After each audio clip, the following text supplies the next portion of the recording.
So, the countdown is on. Star Fox 64 Remake, or better known as Star Fox now, will be releasing at the end of the month. So I figured it would be a good time to go back and revisit and just go down memory lane with one of my favorite games of all time, Star Fox 64. So that's exactly what we're going to do today. So grab a snack, grab your favorite beverage, and let's get rolling.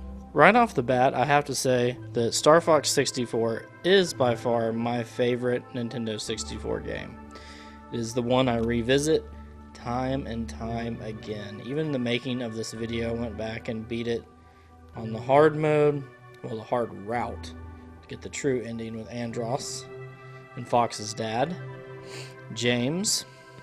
But on top of that, I also took the easy route, just revisiting some of these levels that I grew up with and trying to remember some of the secrets and different paths you can take. That was always my favorite part of this game, was the discovery, the adventure that was Star Fox 64. Not to mention these characters that I love so much. Slippy, Falco, Peppy Hair, you got Pigma and Gray Fox, and all these villains you go against too. It's just such a fun game. It really is, and it's so easy to just sit down and replay too. You can beat it in about 2 hours, give it or take, if you know what you're doing. Don't party just yet.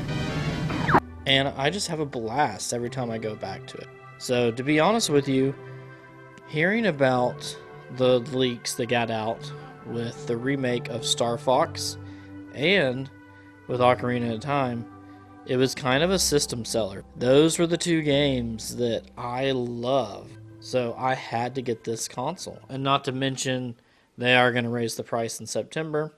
So that was a ticking time bomb as well, because I knew that was going to happen.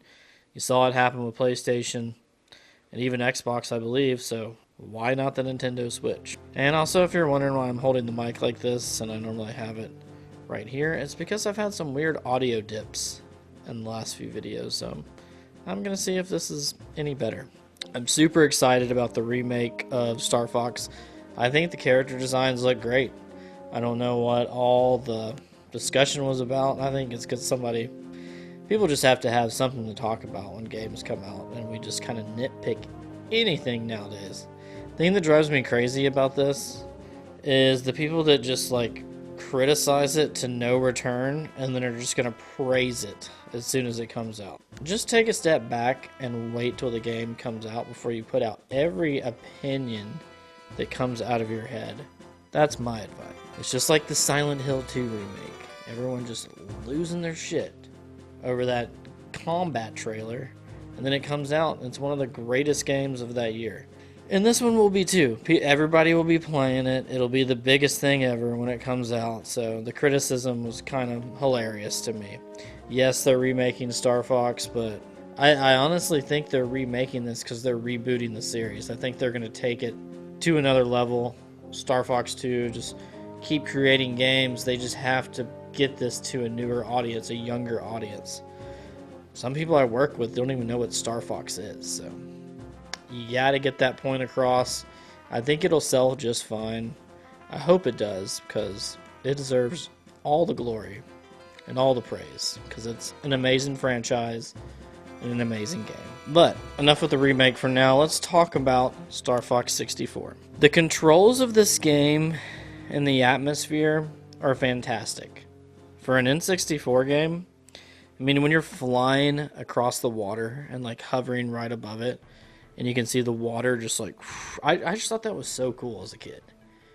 And the controls are precise and accurate and responsive.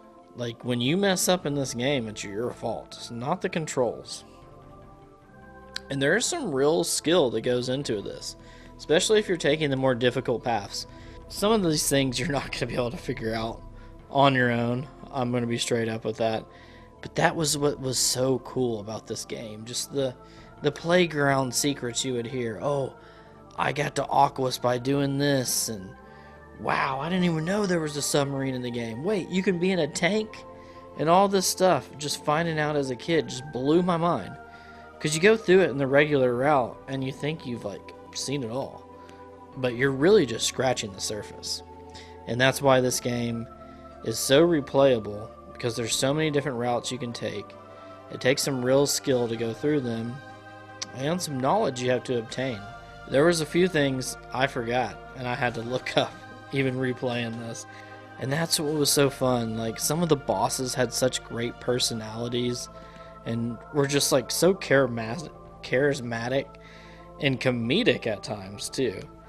And even your own team, just like throwing slap shots at each other, just like, I don't know, kind of poking fun at each other. Especially like Falco and Slippy.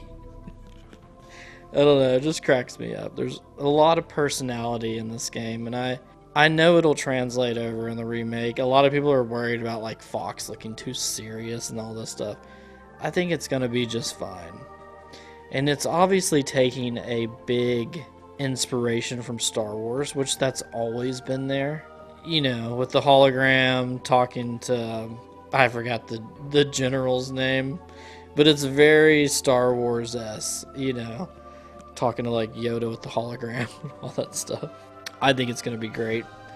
And I think the animations look great. The graphics look stunning. Like I said, the original game looked fantastic, even for the NES. It was so groundbreaking back then. You know, seeing 3D polygons for the first time.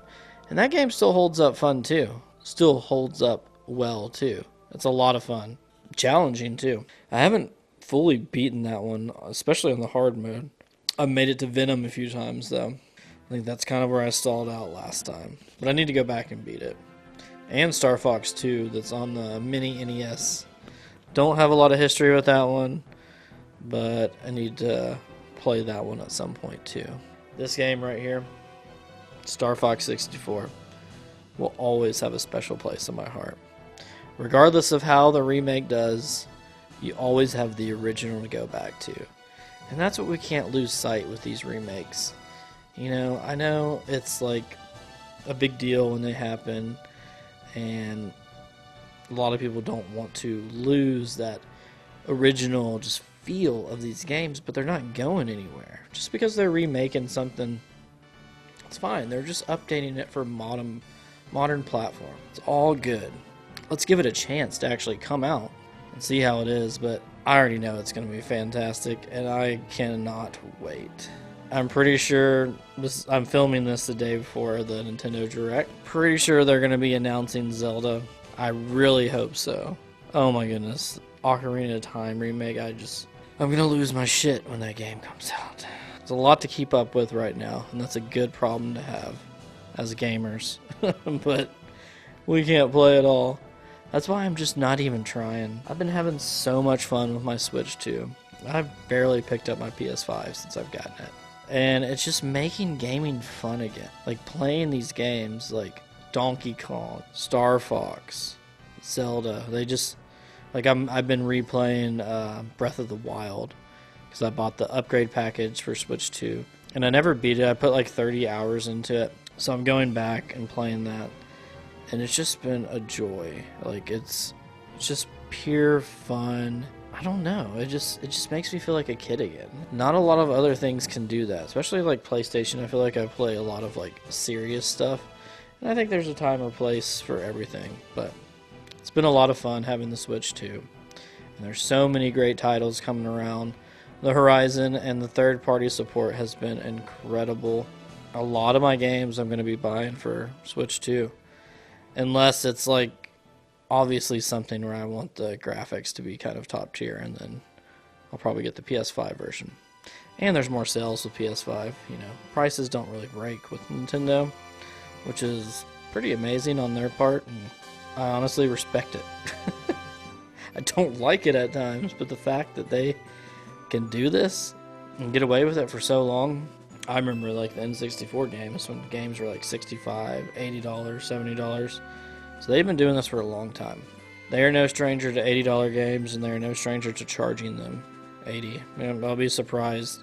I'll be interested to see what the Ocarina of Time remake will be charged. And I think they're going to release like a gold Nintendo Switch 2 or some crazy bundle. And I probably could have waited for that, but I'm not going to. I'm not going to pay $600 for some bundle package. at the end of the day, I just want to get on here and shoot the shit a little bit about Star Fox. I hope you guys are just as excited as I am. And stay tuned, because we're going to be doing some coverage on it when it comes out. Comment down below if you're a Star Fox fan. What's your favorite game? Who's your favorite character? Who was your favorite boss?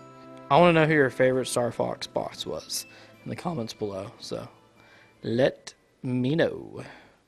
Until next time, stay blessed, my friends.